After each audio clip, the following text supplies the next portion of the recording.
Hey guys, right here again. I'm back under a new name on YouTube.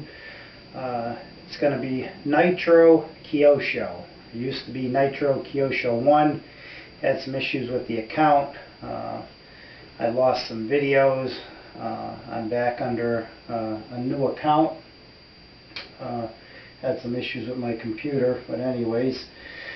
I wanted to make some new videos, and I figured I'd start out with making beginners to intermediate to advanced, and I want to make a series of videos because you can't fit everything about RC helicopters into one video.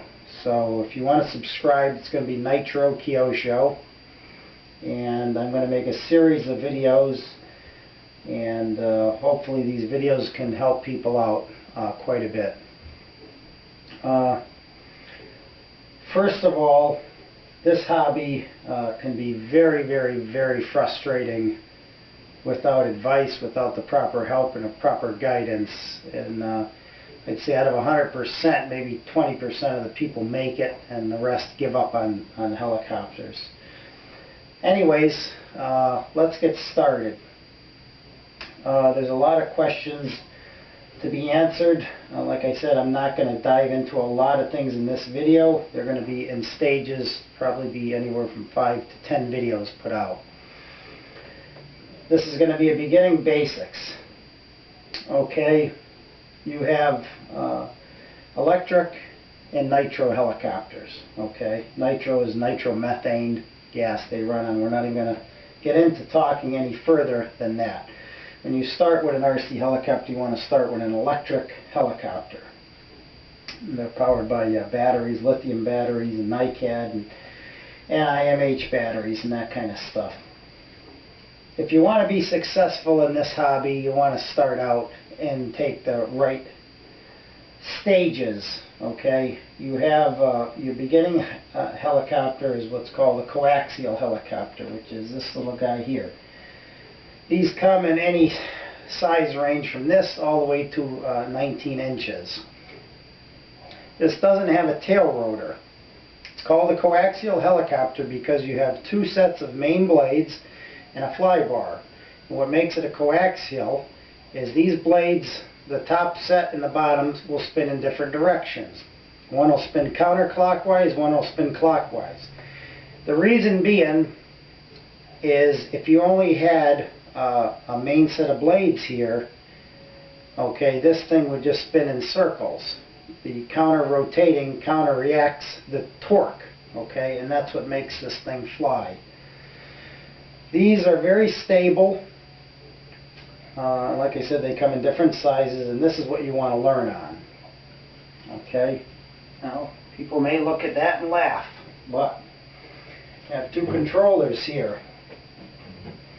Okay, this is a 4-channel, okay, here. This is made to control a 6-channel helicopter. Okay, so let's talk about the channels. What is a channel? Okay, each channel represents two movements. Okay, in this case, let's talk about, okay, you got a lot of buttons on here, half of them you're not even going to use for a helicopter. You've got your primary controls here. Okay, this is going to control your throttle. Okay, you push it up, the helicopter lifts up. You bring it down, the helicopter comes down. That's one channel. Two movements equal one channel.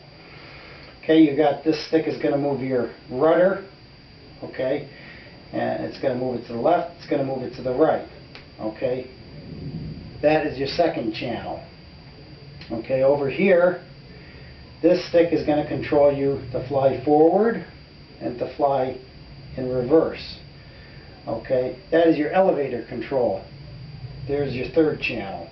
Okay, your fourth channel here is going to be your ailerons, which is going to make the helicopter fly to the left and fly to the right. Hence, you got 4-channel receivers. Okay, coaxials.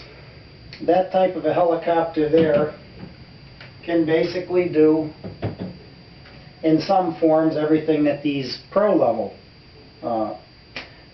cyclic pitch helicopters can do, okay?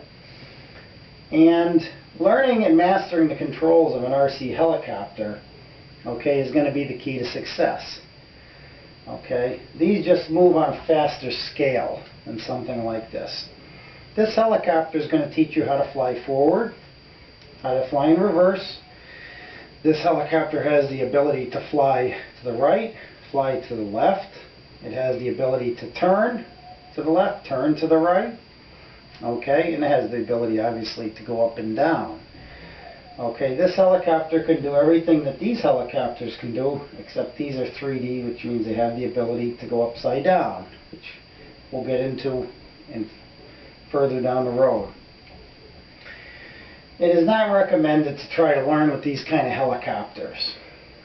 There's a lot more technical things to know about them, a lot more just in general to maintaining one of those helicopters. And most people that try starting with that kind of a helicopter, it usually ends up busted and broken within 30 seconds of flight in the back of the garage in a box, and that's the end of their hobby.